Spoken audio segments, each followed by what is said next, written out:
Sai Ram Bhakti. Sai Ram. So, what story are you going to tell me today? We'll come to that later. First, tell me, do you know what a Chinna Katha is? You are asking me my question? Of course I know. A Chinna Katha is a small story that makes my bhakti grow. Do you know how? Yes, you see, Chinna Kathas are stories told by Swami. They are God stories. When we hear God stories, our devotion increases. Also, I learn so much when I hear Chinna Kathas. If I learn, I grow. In that way also, Bhakti grows. Superb! Now, let's begin today's Chinna Katha session. Today's Chinna Katha is special. It is not told by Swami, but it is about Swami. Oh, that is fine and allowed also. Please proceed.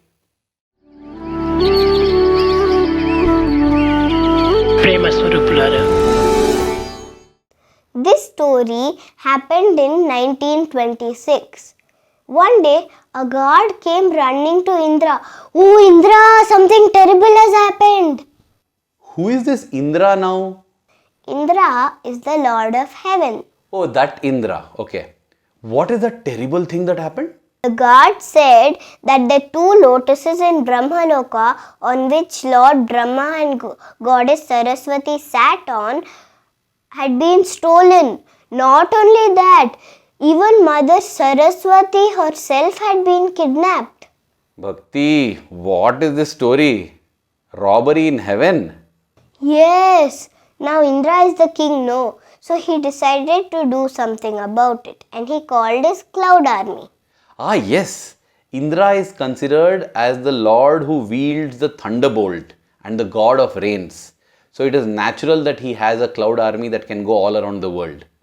But now his cloud army can't do that. Why? Because Indra saw that his cloud army only is missing. What? How? Indra thought that the thief who kidnapped Mother Saraswati kidnapped his cloud army also. So now he decided to call his powerful generals, the 5 elements. Can you name the 5 elements? The 5 elements are earth, water, fire, air and space. Very good. So all these 5 came to Indra. No, one of them also had been kidnapped. Agni or fire had also been kidnapped. Oh my goodness. What's happening? In the meanwhile, they heard one sound. Narayana, Narayana. Ah, Narada had come. Yes, you are right. Narada also had a complaint. He said that Mount Meru, the divine mountain, had itself been kidnapped. Mountain? Bhakti. Okay. How can a mountain be kidnapped? Oh, sorry. Mount Meru was missing. Ah, that was the mountain that was used by the Devas and Asuras during the churning of the ocean. Who can steal that? I think this is a very strong thief. Indra now told to see what other things are missing, and they soon found out that even the moon is missing. Bhakti, what kind of a story is this? Is there going to be some ending or simply things will keep going missing? Wait and see, have some patience. This story has a nice ending. Even Yama will be happy. What? Yama? The god of dharma and death? Where did he come from? Don't ask where he came from, ask how he came. Okay, how did he come? He came walking. But he travels everywhere on his buffalo, right? Yes, that's what. His buffalo also was missing. He had parked his buffalo somewhere and this thief came and stole it.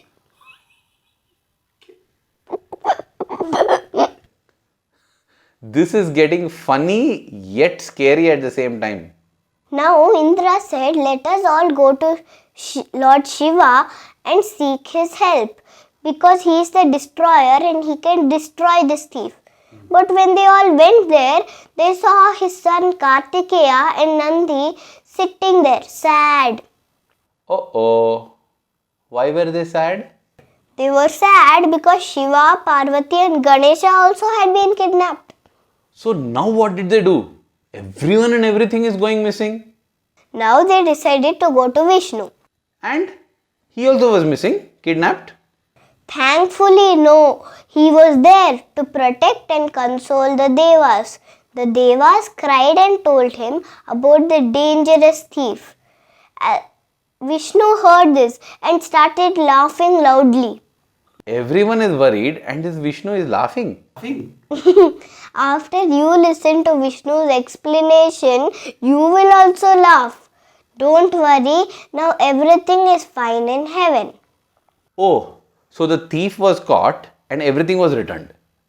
There was no thief. Shiva and Parvati had decided to go to earth as Sathya Sai Baba, and they chose the moon as the face Chandravadana, and the lotuses as his eyes. Kamalanayana. The cloud army became his hair and Mount Meru the mole on his cheek. That's so sweet. Fire or Agni became his robe. Ganesha sat at the gate of his mandir. Saraswati sat in his schools and colleges. And what about Yama's buffalo then? Ah, that is Swami's students. That's why Swami called them Donnapota, no? Yes, Dunnapota in Telugu means buffalo. Once Indra and others knew this, they also decided to go to earth and have Swami's darshan. Wow, very interesting story, Bhakti. So, what is the moral of the story? The moral of the story is don't worry about thieves, there'll be only some gods trying to steal. Wow, that's very interesting. See, every story need not have a moral. You can share it for enjoyment also. And I enjoyed the story thoroughly. Thank you, Bhakti. You're welcome. Sai Ram. Sai Ram. This story that Bhakti narrated is not a Chinna Katha definitely, but the interesting thing is that this very story we put up in Bhagwan's physical presence in Sai Kulwant Hall, possibly in the year 2004 or 2005.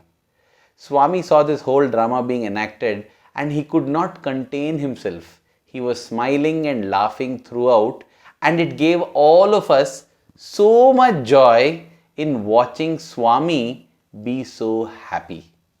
So as Bhakti said, every story need not have a moral.